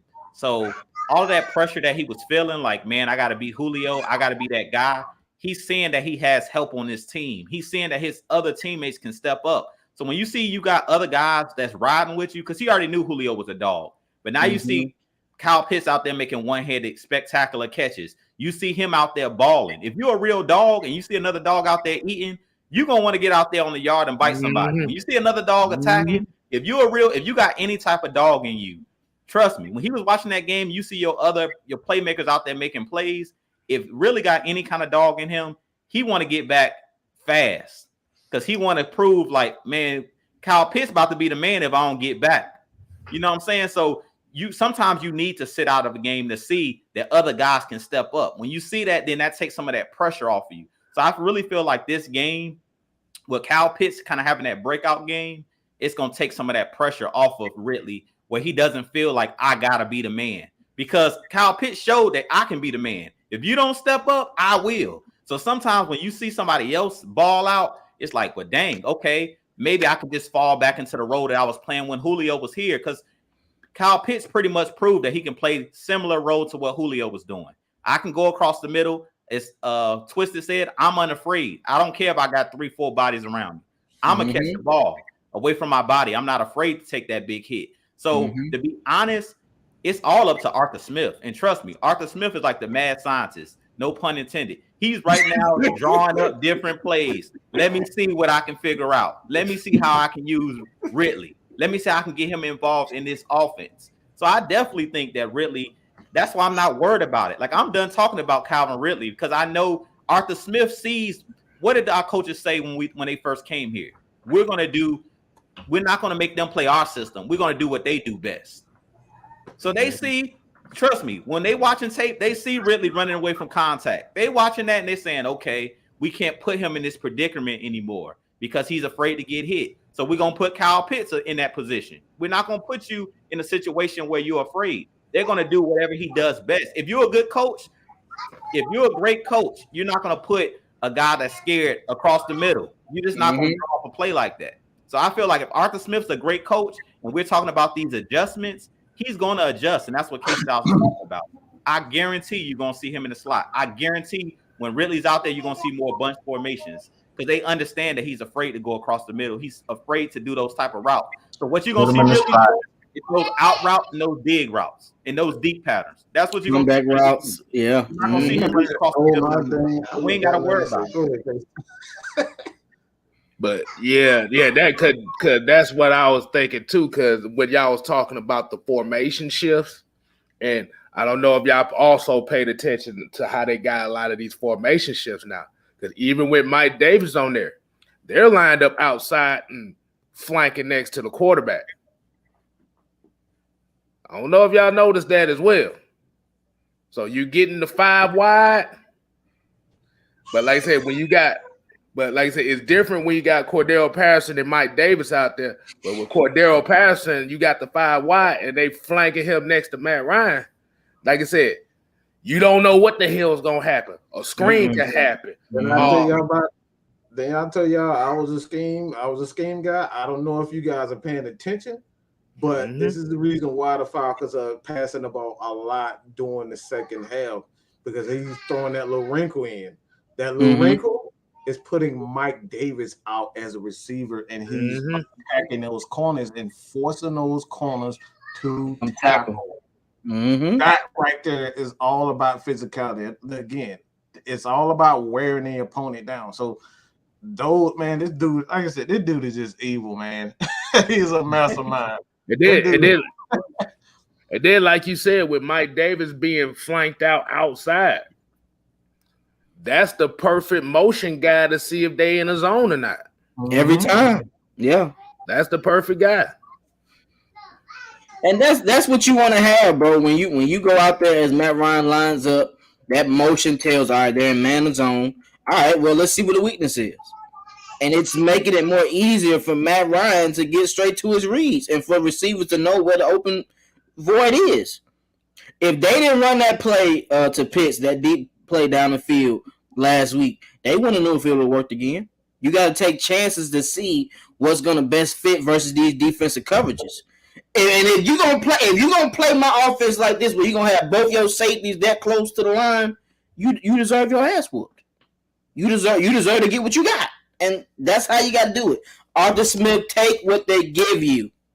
That's all we can ask for from a coordinator. Take what they give you, and that's what Matt Ryan's doing. If the check down is open, I'm checking it down. I got 2 athletes that know how to break tackles and make plays on their own. Hell, Lee Smith breaking tackles. If you can't tackle Lee Smith, how you gonna tackle the other ones? The only reason why people were saying Wrigley is because he was running away from tackles himself. He could have made even better plays, in all honesty, in those weeks he was playing. So, hey, Arthur Smith, man, like Mike said, we got to continue to watch him throughout these weeks and see him grow. I like how Arthur Smith is feeling after he make plays, too. He talking shit. If you watched the mic'd up last week, he said, man, damn, Cordell, they're going to think you're on my fantasy team. He said, I better be.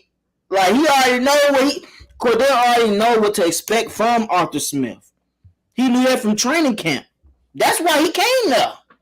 These players know what they're getting from this coach. They want to be put in position to make money. And that's what a coach's job is, to make you be in position to win and make money. Hey, do y'all want to do some Q&As? Let's see what the fans got real fast, man. Let's see what they talking about. I appreciate y'all joining, first of all. Let's discuss this. Heavy hitters came on Twisted Toys show today. They took off. They ain't even be on the camera. I called in an order and said, hey, y'all got to come on Twisted today. We going to talk. And that's what they did. They showed love to Twisted. So make sure y'all subscribe to all their channels. K-Styles, Bad Mike, Jude Talk Sports. Subscribe to all their channels. Everybody on AFN knows how to put that work in and sets that groundwork, guys. So subscribe to all our channels. Follow us on Twitter. You know we talk crazy on Twitter, too. I don't care what you say on Twitter. You can holler at me. I talk to everybody. Twitter, IG, subscribe to all of our channels, bro. We appreciate y'all as usual. Give us some Q&As, though, before we go. Y'all got any Q&As? Y'all got any more questions y'all might want to ask? Okay, so let me see. I'm trying to think. Okay, so Twisted, I got a question for you, man. Talk to me. Okay, so I know we've kind of already talked about it, but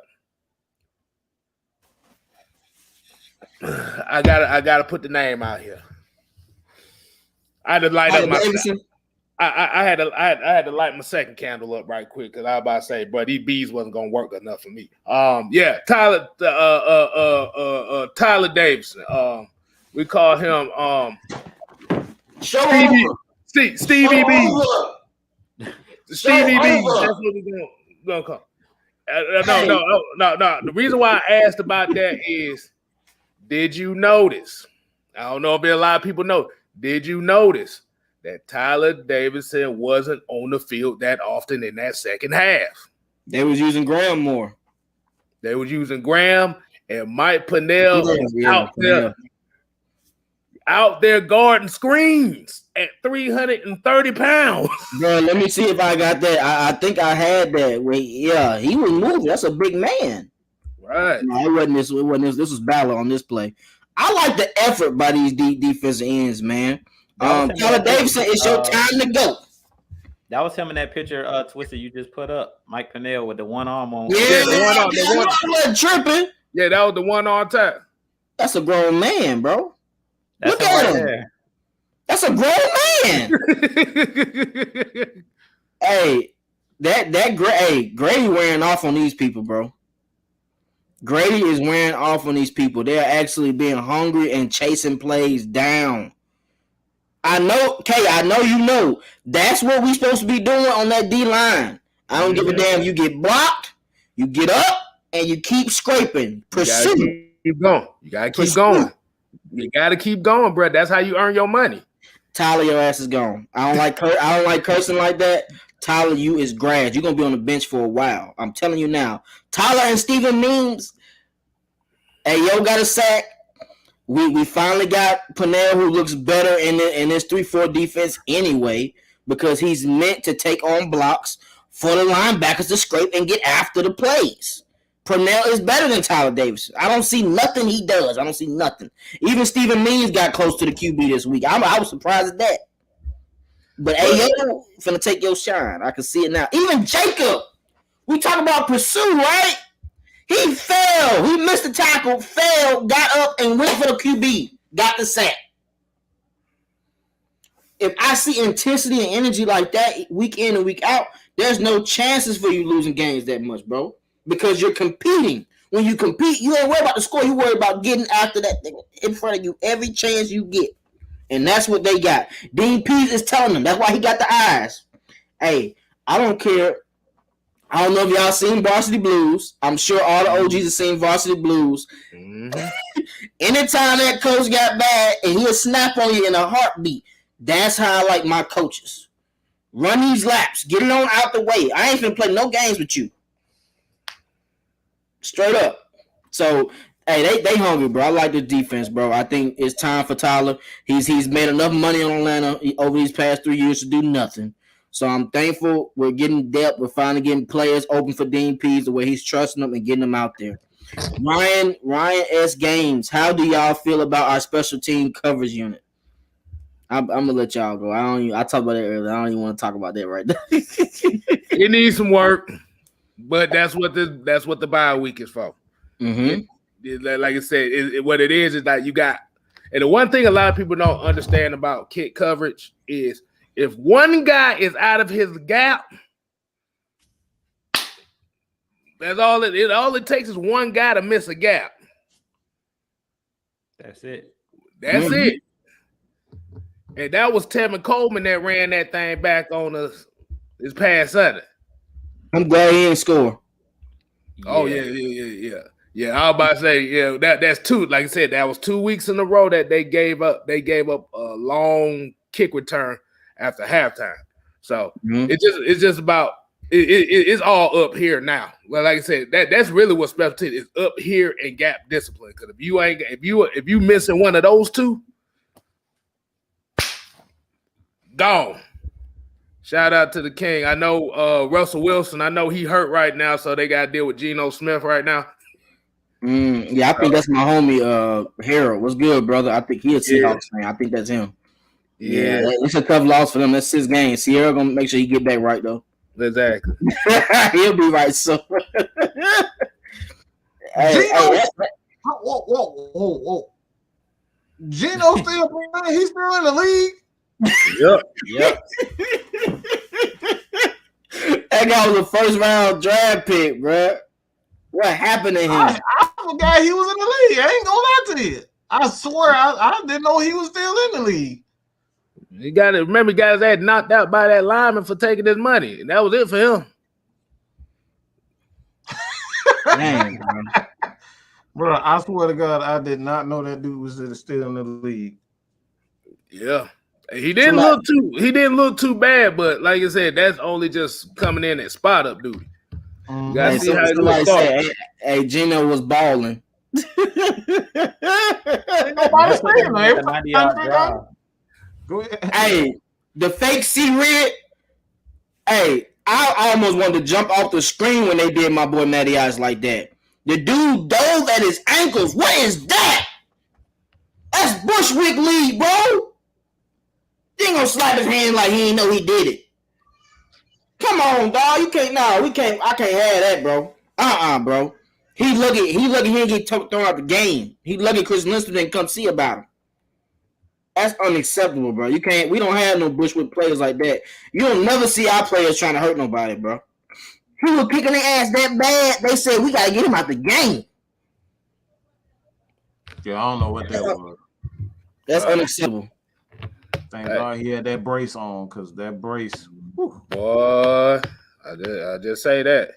But here's a question here that I actually wanted to ask too, and Bird Gang kind of hit it. But basically, he was saying, why do you think Michael Walker hasn't really been on the field? I'm gonna say it again. Dean Pease, they're looking at these guys in practice. Like every player has a role, but they have to figure out what he does well. And I'm gonna tell you one thing that he did that ticked off Dean Pease in that game against Washington, and they broke it down. If you go back and look at it on that play where Deion Jones missed the tackle on McKissick, that play that they scored the game-winning touchdown on. Mm-hmm. Michael Walker was not playing his assignment. When the quarterback went to run, he got out of his zone and started chasing the quarterback. Mm-hmm. And one thing that Dean Pease hates, he talked about it in the first game. Guys have to play their assignments. We keep talking about Stephen Means and these veteran guys. One thing that Dean Pease has to know that if he can rely on you to do your job. He was in New England for a reason. New England says, do your job. I don't care. Stay in your gap. And sometimes Michael Walker, he's a great player. Don't get me wrong. He's a great athlete. I love Michael Walker. But one thing about Michael Walker is sometimes he's undisciplined. Yeah. On that play, he was undisciplined, and it kind of cost the game. Like, as much as we blame Deion Jones, because I put the onus on Deion Jones because I've seen him make that tackle look routine. But technically, Michael Walker got out of his zone. And that's what made Deion Jones, he took a bad angle on the tackle to go get McKissick. Even though it still was, at the end of the day, I'm blaming Deion Jones because Deion Jones is making top dollar. Deion Jones is the leader of this defense, or one of the leaders on this defense. And another thing, if you go look at that play where Deion Jones missed that tackle, McKissick acted like he was going to come back inside, and he hesitated, and then he tried to dive, and he just went up the sideline. And they always teach you don't let somebody get outside of you. You want to you always want to force somebody towards the defense, infield. You don't want to allow them to get outside of you. So that was just, it was not a fundamental play by Deion Jones. But as far as Michael Walker, I think they're really trying to find a role for him. He's playing a lot of special teams, but I still don't think that they trust him to be disciplined. I think that they should use him as a blitzer because that's what he likes to do. You've seen on that play, he got antsy. He tried to go after Taylor Heineke, who was breaking the pocket. So I say use Michael Walker in his strength. To me, just looking at the tape of Michael Walker, what he is able to do, I would use him as a blitzer, especially now that Isaiah Oliver's not out there. When you run those zone blitzes, I would put him on the edge. I would act like he gonna drop back in coverage, and I would just blitz him from the blind side and just let him go get the quarterback, especially when you're playing these quarterbacks that like to run, because Michael Walker is a guy who can pocket because he's athletic enough to do it. But I think that's the real reason he's not playing, because there's certain times when he does get on the field, he's not being disciplined. He, at least in that play, he wasn't disciplined, and I think that really ticked Dean Pease off. Yeah, I see they cheering. They saw it. Yeah, baby. Let's get it. Oh yes. Let's get it. Oh yeah. Dodgers, we want our rematch. Dodgers, we want our rematch. Yeah, we watching the game. We watching the game, y'all. So excuse us, Brave fan. We watching the game. That's all. Hey, Jude, that was a great point, bro. I forgot all about that Malik Walker, so I gotta go back and see that part. And I did peep that Deion Jones, how he kind of froze him a little bit, but he knows his objective is to keep him inside for the extra people to come. But Malik Walker, that does make sense now that you think about it, because he rolled out the other way and then threw it. I was like, how is he so damn open? But then you think about it, and Malik Walker blitz, that's his zone, and that's probably a pick. That's probably a tackle. And the guy has been missing field goals all game. Right. Yeah. But at even I can't blame Michael Walker because they was breaking contain all game. So I understand why Michael Walker went for the quarterback, because it's like he was gonna run for a first down, but he ended up giving a touchdown up. So it's like, do you want to give up a touchdown, or do you want to give up a quarterback getting 5 yards on that play? Facts. Hey, we gotta go ahead and end it, man. The game is getting a little expensive. The ninth inning. We had almost 180 people online, guys. LV free. That's all I got to say about that. Yeah, baby. Hey, Freddie is the GOAT, man. He looking for a new contract. Let's go ahead and get this win for Freddie free. But hey, shouts out to everybody that jumped on in the chat. We appreciate y'all once again. Make sure y'all subscribe to all the channels. Make sure y'all stay locked in. Are we still doing the meet and greet, Mike? November 7th? Are we still doing that, Miss Maggie? No, that's been canceled.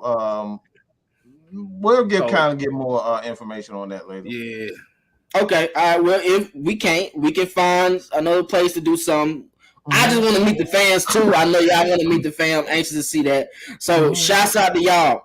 Make sure y'all lock in. Go to Game Pass and watch some film now before y'all come in the chat, so we can both see the same thing. Tell me what you see from the old clips and bring it back to the channels. We don't want to hear some crazy people saying stuff and they ain't watched the game over. I saw what happened the other day with Kay and Mike. Hey, fans. Man, I'm innocent. I ain't do nothing to nobody. I'm innocent. No, that's why I said the fans. Fans, we got to listen. Listen to what we're saying, guys. Don't jump to conclusions. Don't say this, that. Just listen, and we gonna listen to you. We're not here to judge you. If you want to come on the channel to discuss real football, not being arrogant, not being rude on somebody else's platform, just come on, show love, and state your piece. We're more than welcome to listen to everything you guys got to say. So shouts out to the fans. I'm done, man. Subscribe to Twisted Torch. Subscribe to K-Style. Subscribe to Jew Talk. Subscribe to Mad Mike the Scientist. I'm done. Y'all got anything else y'all want to say? Hey, only thing I gotta say. Be free. Only thing I gotta say is, hey, appreciate everybody tuning in. I don't know who that guy was earlier that was trying to be me with the mask on, but this is who you get right here. But definitely, like I said, appreciate Twisted Torch for letting the heavy hitters on with them. No, I ain't let you. I told you. Say what happened. I told y'all to come on. That's what happened. Well, told us, goddamn it, whatever. We own this motherfucker.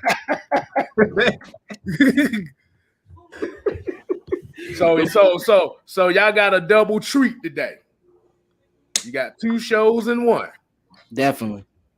But like I said, y'all make sure y'all continue to support Twisted Torch, and appreciate y'all for getting AFN over the 1,800 mark.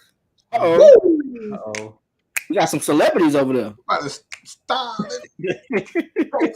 on that hoe. Style on that hoe. Be like,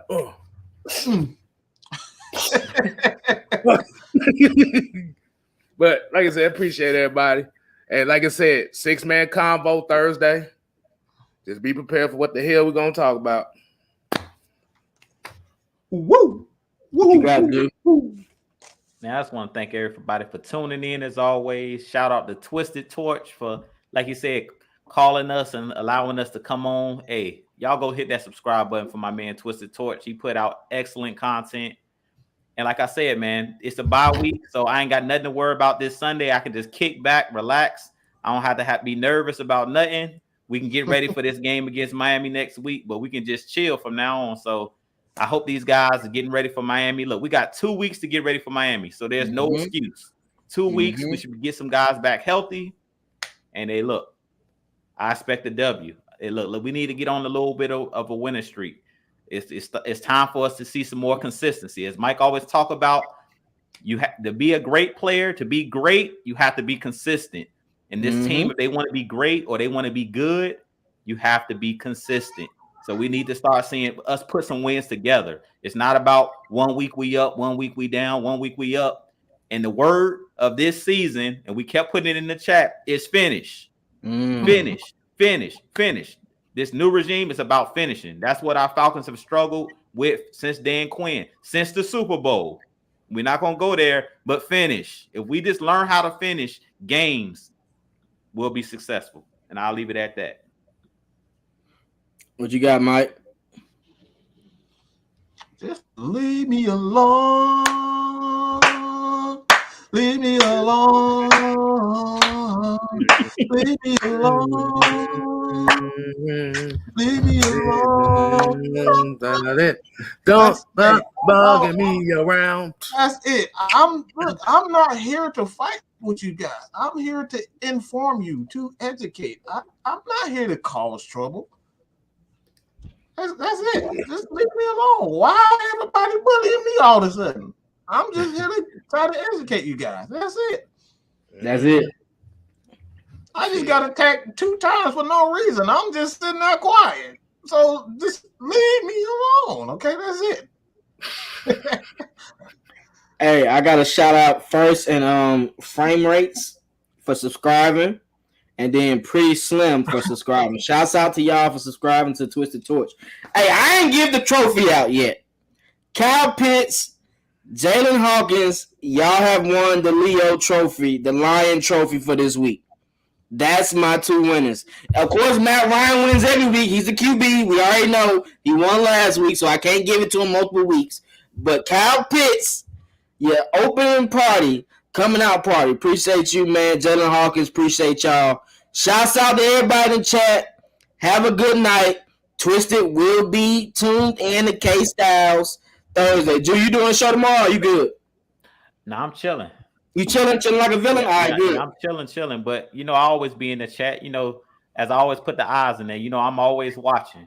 You know what I'm saying? I'm always watching. So, but like this, I got my eye on you. Was that? Well, hold on. Was that a double entendre right there? Like, were you talking about like Hawkins? You said you got my eye on you like a hawk. Like, yeah, he did that. I'm just saying, you trying to be a rapper? Just let me know. Look. You're like, I see you. All right, man. Shouts out to y'all, bro. Appreciate everybody in chat, man. One love. Enjoy your night, man. Had to switch.